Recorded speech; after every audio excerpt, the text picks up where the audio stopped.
thank you so much for giving me this opportunity to be supportive of my pastor today. So I'm just going to start on my paper presentation. My paper was on the rhetorical power of dance as a way to connect to God, meaning worship. And I analyzed it in my paper through Kenneth Burke's dramatistic pentad, more specifically the scene agency ratio. So just to recap, the dramatistic pentad is the act, agency, actor, scene, and purpose. So in terms of my paper, the act is worship, the agency is dance, the actors are American Christians, most American Christians. The scene is, what I found out, is not just a location, but the actual environment or background, what the act is happening within. And the purpose is to love the Lord your God with all your heart, soul, mind, and strength. So my paper is divided into 3 parts. The first part is addressing the exigence, which is talking about the negative parts of the American Christian church worship culture based upon the effects of the modernist paradigm, so modernist thought. And then in the second part of the paper, I talk about the legitimacy of dance as a way to answer that problem, as one of many ways. And then I also mention BIOLA's rule against spontaneous dance on campus. It can only be choreographed.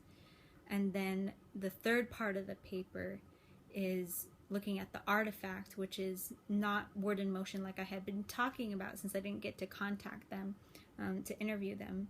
So I went with Coast Christian Fellowship Church and their dance ministry that they had, and the only reason why it ended was because the leader had to move on with her life and getting married and stuff.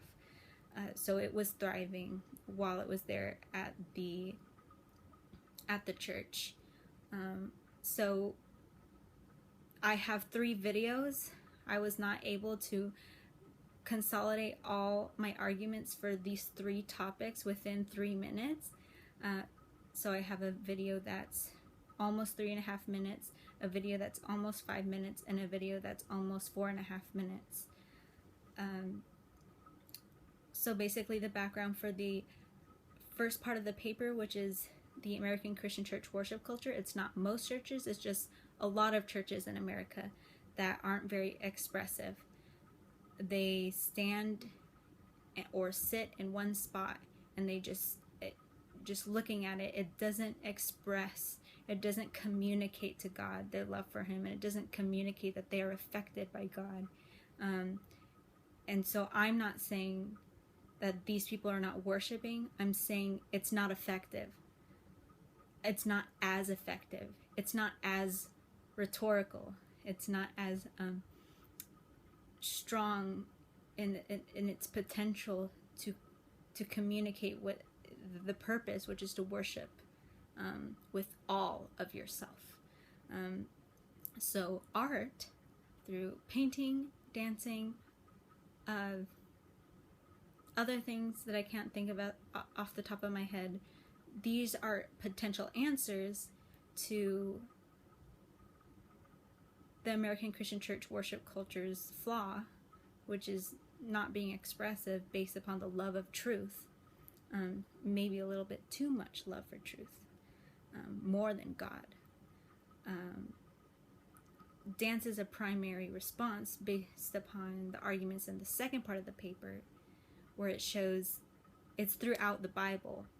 Hundreds of times in the Bible we read the word worship or praise, but it actually has kinesthetic meanings, where when we read praise, it actually means praising by lifting up your hands, praising by spinning, praising by laying prostrate. All these points are in the videos. So the main philosophy behind this is that it gives the congregation a visual representation of the spiritual reality of that relationship with God, being affected by God, praising God, being thankful to God, confessing to God. It's the physical expression, representation where you can see it. And a good argument about how that goes along with relationship is in the second video. The third part of the paper is on Coast Christian Fellowship, the artifact, which is not Word in Motion because they were not able to get back to me. So Coast Christian Fellowship, they had a dance ministry that danced on stage and around the stage every Sunday as a part of corporate worship. And it was able to work because of the scene, which was supportive, a supportive environment or background that acknowledged different sorts of expression as worship to God as just as legitimate as what's traditional, unlike the modern paradigm affected traditional worship culture that I'm talking about in the first section of the paper. So the arguments for how it works out well is in the video. The videos are in a format that's a lot like Lifetime biography, where it's the voiceover and the videos and pictures along with it with words in there. Some videos I made myself, some videos I pulled off of the internet, some pictures I took myself, and some pictures I took off of the internet. Hopefully you enjoy it and it doesn't feel too long. So thank you.